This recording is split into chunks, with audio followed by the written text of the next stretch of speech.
Salve, salve galerinha, professor Jorge Lacerda na área, para uma aula hoje de filosofia. Nós vamos estudar a filosofia clássica e o primeiro dos três grandes filósofos do período clássico, que é o Sócrates.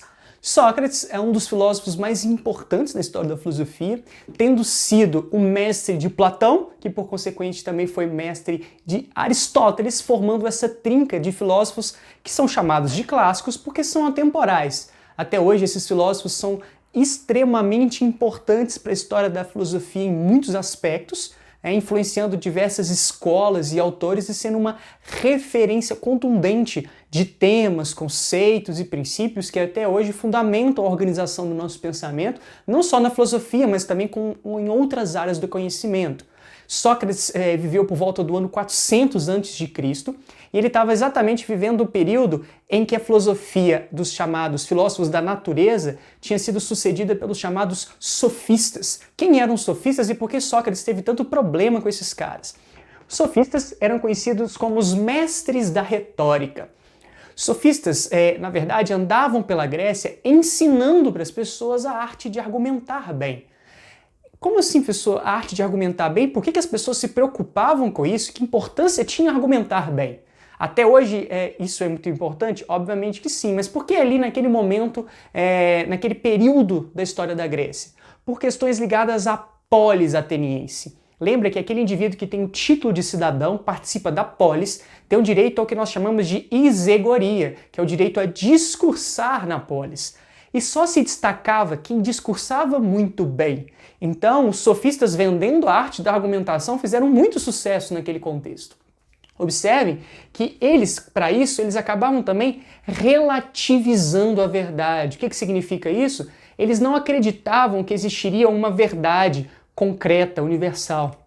Eles acreditavam que toda verdade era fruto da argumentação. Por isso, relativizavam o princípio moral, o princípio ético, simplesmente tentando fundamentar na noção de que a boa argumentação era que criava uma verdade, portanto ela não era absoluta. Se uma argumentação melhor existir, aquela verdade seria facilmente desfeita. E eles faziam isso através de dois princípios ou dois fundamentos.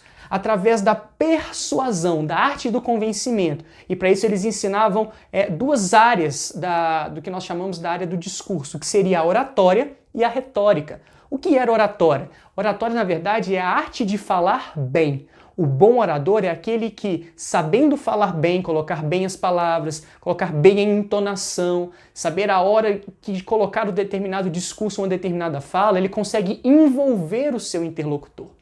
Do outro lado, nós temos a retórica. A retórica já está ligada à argumentação em si. O princípio da argumentação está voltado para quê?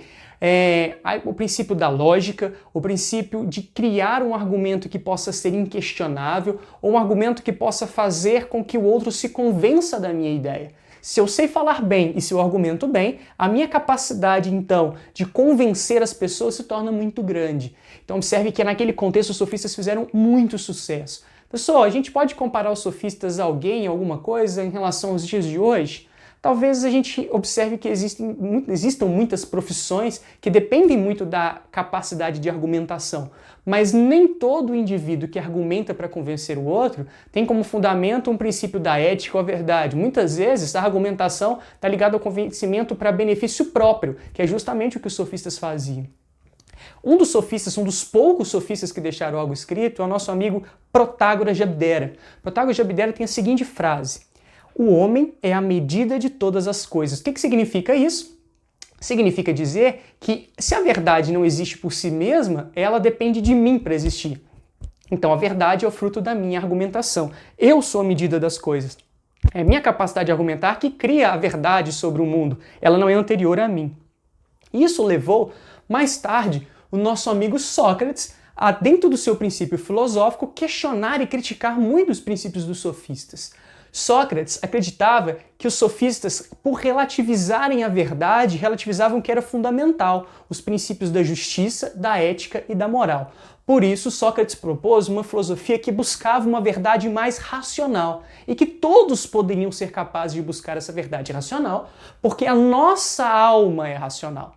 O princípio da razão já existe em nós. não precisa ser ensinado. Se a razão existe em nós, precisamos apenas criar mecanismos para que essa razão se torne a nossa ferramenta, o nosso fundamento para compreender a realidade. E ele acreditava que o fruto da verdade racional é sempre um princípio da virtude ética. O que isso quer dizer? Dizer que se eu compreendo o mundo de uma maneira mais racional, a tendência é que as minhas ações se baseiem em valores fundamentais como a ética, a moral e a justiça. Sócrates tem esses princípios muito fundamentados nessas duas frases que são muito conhecidas, né? Que é a frase "conhece-te a ti mesmo e só sei que nada sei". A primeira frase, "conhece-te a ti mesmo", está uma inscrição lá no Templo de Delfos. O que ela queria dizer? Por que Sócrates utilizava essa frase? A ideia de conhecer a mim mesmo é fazer também um autoexame das minhas impossibilidades, dos meus defeitos, das minhas incapacidades, mostrando que eu deveria ser continuamente moldado pela capacidade de aprender mais, buscando uma vida sempre mais reta e mais justa, nunca baseada na soberba. E por que eu sou capaz de fazer isso? Porque o conhecimento é algo que já está em mim. Conhecimento é algo inato. Então essa reflexão racional sobre mim mesmo e a realidade, todos podem fazer. Inato significa aquilo que já existe em mim. Não precisa ser criado nem de uma maneira natural, nem artificial, porque já está em mim. O que eu tenho que fazer é criar um mecanismo para que isso que já existe em mim possa aparecer. E mais tarde ele vai daqui a pouquinho aqui trabalhar um método para tentar mostrar que aquilo que é inato pode também ser revelado. A outra frase, "só sei que nada sei", vem de uma situação muito interessante. Sócrates não deixou nada escrito ao longo da sua vida como filósofo. Ele se pretendeu muito mais ao diálogo. Ele era conhecido como o homem que perguntava. A filosofia socrática estava muito ligada ao tete-a-tete com as pessoas. Um diálogo filosófico que levava os indivíduos a refletir e questionar a realidade. Por conta disso, o que conhecemos sobre Sócrates foi escrito em livros de alguns dos seus discípulos, como Aristófanes, Xenofontes e o próprio Platão, do qual muitos dos diálogos dos livros de Platão têm Sócrates como personagem central. O mais conhecido deles, por exemplo, está lá em A República, no capítulo 7 da República, que é a Caverna de Platão. Sócrates, um dos seus discípulos, Xenofontes, teria ido até o oráculo de Delfos e perguntado à sacerdotisa quem seria o indivíduo mais sábio de todos os tempos, mais sábio da Grécia. E aí a sacerdotisa disse que seria Sócrates. Xenofontes, então, muito feliz porque o seu mestre foi considerado o mais sábio de todos, desce correndo e fala: mestre, acabo de vir do templo e a sacerdotisa disse que você é o mais sábio de todos os homens. E ele vira para Xenofontes e diz: eu? Logo eu, que sempre digo que só sei, que nada sei? Então vou fazer o seguinte, eu vou sair conversando com aquelas pessoas que eu acredito serem as mais sábias. Vou conversar com os artífices, com os poetas e com os políticos. E na conversa com esses caras, Sócrates chega à conclusão de que eles eram extremamente soberbos no pouco que sabiam. O político acreditava ser o mais sábio de todos, o poeta acreditava ser o mais sábio de todos, e o artífice acreditava ser o mais habilidoso de todos. Sócrates então chega à conclusão que, se sabedoria é a nossa capacidade de entender que nada sabemos e a capacidade de termos a vontade de sempre aprender mais, então sim, digo que sou sábio, porque só sei que nada sei. Enquanto aqueles que acreditam saber em tudo e não reconhecem a sua incapacidade de saber, não passam de tolos. Então o princípio da sabedoria do Sócrates estava na ideia de que nós nunca sabemos tudo, sempre temos que estar dispostos a aprender mais. Baseado nisso, o nosso amigo Sócrates, então, vai desenvolver um método filosófico fundamental. Esse método, segundo ele, seria um método necessário para que o indivíduo saísse de um conhecimento superficial, pautado em elementos mais superficiais da realidade, naquilo que nos enganava, nas aparências, para um conhecimento mais racional e verdadeiro. Se eu sou capaz de superar as aparências e enxergar a realidade de uma maneira mais racional, crítica, baseado no intelecto, sou capaz de chegar a um conhecimento mais verdadeiro e menos e não relativizar esse conhecimento muitas vezes como os sofistas faziam. Esse método foi chamado de maiêutica. Maiêutica vem do grego obstetrice aoron, que significa a arte de partejar. Maiêutica então significa parto, mas parto do conhecimento. Por que parto do conhecimento? Sócrates baseou esse princípio na profissão da mãe. A mãe de Sócrates era uma parteira. O que uma parteira faz? A parteira, ela retira o bebê que já está dentro da mãe. ela não concebe o bebê já está ali. Ela criou uma técnica, uma ferramenta para retirar esse bebê, e ao retirá-lo e trazê-lo à vida, não foi ela responsável pela vida, apenas por criar uma forma de retirá-lo dali. Ele olha para aquele ofício e diz, essa seria a mesma função do filósofo. Se o conhecimento verdadeiro é algo inato e todos nós somos capazes de pensar racionalmente, a função do filósofo é despertar esse conhecimento nos indivíduos. Se eles forem capazes de partilhar um conhecimento verdadeiro, o diálogo filosófico funcionou. E como que esse diálogo filosófico é possível? Desde que essa verdade que está dentro de nós se revele no final de um diálogo. Pessoal, mas como assim? Só num diálogo simples, alguém consegue chegar a um conhecimento verdadeiro? Isso seria impossível. Não. Sócrates, na verdade, propõe 2 elementos no método dialógico. O primeiro que ele chama é o de ironia, que seria o de sempre questionar as certezas. Provavelmente, Sócrates, por ser chamado o homem que perguntava, Sócrates provavelmente foi tido também como um chato de sua época.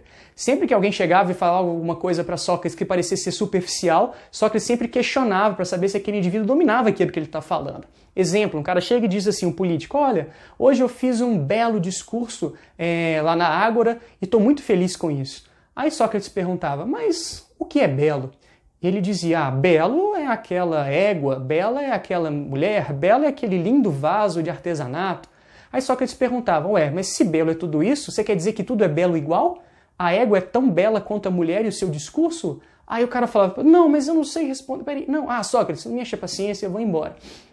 Sócrates respondia para ele, não, porque o princípio do método dialógico não era dar o conhecimento pronto para alguém, mas justamente ajudar esse indivíduo a revelar. O bom professor, normalmente, não é aquele professor que simplesmente faz com que o indivíduo decore uma determinada matéria. O bom professor não é aquele que faz uma pergunta e já dá a resposta pronta. Normalmente, o bom professor é aquele que vai criando a capacidade do indivíduo de raciocinar do simples para o complexo, a ponto de, em algum momento, esse mesmo indivíduo ser capaz de chegar ao resultado do seu raciocínio da mesma forma que o professor chegou antes de aprender aquele conteúdo. Normalmente, por exemplo, uma boa resolução de física, o professor está lá resolvendo e tudo mais, no meio da resolução você já fica, já sei a resposta. Porque ele tinha uma resposta verdadeira, absoluta, que estava só nele? Não. O raciocínio para chegar àquela resposta, ele é universal. Você, quando fez mais ou menos ali o contraponto de ideias, em determinado momento você disse, não, eu sou capaz de chegar ao mesmo raciocínio que o professor. Esse é um dos motivos pelos quais até Sócrates teria sido condenado à morte. Sócrates foi condenado a tomar cicuta, um veneno. Uma vez apliquei uma prova, pedi para o cara falar um pouco sobre a biografia do Sócrates, e o menino colocou assim, Sócrates foi condenado a tomar suquita. E eu dei certo. Aí falou assim, certo? Por quê? Certo, porque, sei lá, por mais que o cara tenha tomado cicuta, não suquita, suquita é tão ruim que deve matar também. Então valeu o princípio, valeu a ideia, o menino conseguiu a resposta e está todo mundo feliz. Por que Sócrates foi condenado à morte? Sócrates foi acusado exatamente por aqueles três profissionais que eu disse para vocês anteriormente, do qual ele questionava por achar que a soberba deles não levava ao conhecimento e à sabedoria, que foram os poetas, os artífices e os políticos. E ele foi acusado de 2 crimes, de corromper os jovens. Sócrates tinha muitos seguidores e discípulos que eram jovens que compravam essa ideia de questionamento, essa ideia de refletir sobre a realidade. Então a juventude foi aquela que mais seguiu os princípios de Sócrates, e Sócrates também foi acusado de questionar a religião ateniense. E a religião, por mais que a filosofia já tivesse se desenvolvido, a religião ainda tinha seus aspectos sagrados. Sócrates então é levado a julgamento, e em julgamento Sócrates decide que ele mesmo se defenderia. Sócrates poderia, durante o julgamento, ter desfeito todos os seus princípios filosóficos e ter sido exilado, mas ele disse que se estava sendo condenado porque estava, de fato, levando indivíduos a pensarem a realidade de maneira racional, criando princípios voltados para a ética, para a moral e não relativizando a verdade, ele faria questão de manter os seus princípios e ser condenado por aquilo que ele achava bom e não ruim. Sócrates, então, além da ironia, que era justamente essa ideia de questionar o outro, mesmo sabendo a verdade, mas levando ele a refletir, tendo a possibilidade de sair de um conhecimento superficial para um conhecimento mais verdadeiro, Sócrates também desenvolveu o que a gente chama de princípio dialético. A ideia da dialética seria, no final desse princípio, o indivíduo conceber uma nova ideia que seria mais completa do que a anterior, do que aquela superficial. Para isso, Sócrates dividiu o que ele chama de dialética em 3 princípios: a tese, a antítese e a síntese. O que é a tese? A tese é o argumento que o indivíduo tem, é a ideia. Aquele cara que diz que fez um discurso belo lá na Ágora naquele dia. Quando a sua tese é simplesmente algo superficial, Sócrates chama isso de doxa. Doxa é aquela opinião que nós temos sem um conhecimento, sem um embasamento. São esses caras que estão aí falando sobre coronavírus, por exemplo, agora no ano de 2020, e esses caras estão dizendo isso baseado em nenhuma ideia científica, apenas naquilo que eles tiraram do próprio umbigo, ou de ideias sem nenhum tipo de comprovação, de medicamentos sem nenhum tipo de comprovação ainda, apenas porque aquele argumento parece ser bom, não por ser verdadeiro. Isso não passa de uma doxa. A antítese, normalmente seria feita exatamente pelo filósofo, é quando no diálogo o indivíduo contrapõe o outro. Mas o que é belo? Você sabe o que é belo? Será que isso que você está achando que é belo não é algo apenas superficial? A antítese, então, antitese, significa contrário à tese. É um choque de forças contrárias. Graças à contraposição da antítese, a tese pode ser, então, repensada e o indivíduo que tinha apenas um conhecimento superficial baseado na opinião pode, através disso, chegar à síntese. A síntese seria o resultado de um conhecimento baseado no raciocínio e no intelecto e não mais apenas na opinião, considerado agora um conhecimento verdadeiro, porque esse conhecimento buscou, através da razão, compreender a realidade de forma verdadeira e não superficial, baseada apenas na doxa. Sócrates, como vocês podem perceber, sistematiza um princípio de filosofia que vai influenciar outras gerações de filósofos e se torna fundamental não só para a filosofia em si, mas para diversas áreas do conhecimento ao propor uma reflexão sobre razão, ética, moral e outros princípios fundamentais para o seu contexto, mas que se tornou atemporal, por isso chamado de clássico. Eu espero que tenham compreendido. Nos vemos na nossa próxima aula. Bons estudos e bye bye! Valeu!